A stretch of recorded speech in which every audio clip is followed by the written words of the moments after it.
IndiGo విమానంలో సాంకేతిక లోపం తలెత్తింది. దీంతో రన్వే పైనే విమానం నిలిపేయాల్సి వచ్చింది. విశాఖ నుంచి తిరుపతి వెళ్లాల్సిన ఇండిగో విమానంలో టెక్నికల్ ప్రాబ్లం వచ్చింది. దీంతో విశాఖ ఎయిర్పోర్ట్లో తీవ్ర ఇబ్బందులు పడుతున్నారు ప్రయాణికులు.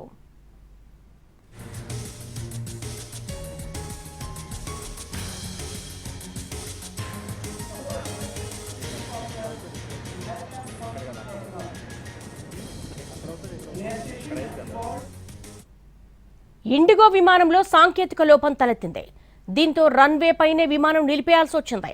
విశాఖ నుంచి తిరుపతి వెళ్లాల్సిన ఇండిగో విమానంలో టెక్నికల్ ప్రాబ్లం వచ్చింది. దీంతో విశాఖ ఎయిర్పోర్ట్లో తీవ్ర ఇబ్బందులు పడుతున్నారు ప్రయాణికులు.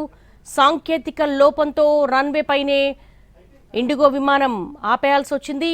అయితే ఈ సాంకేతిక లోపం ఏంటన్నది తెలియాల్సి ఉంది.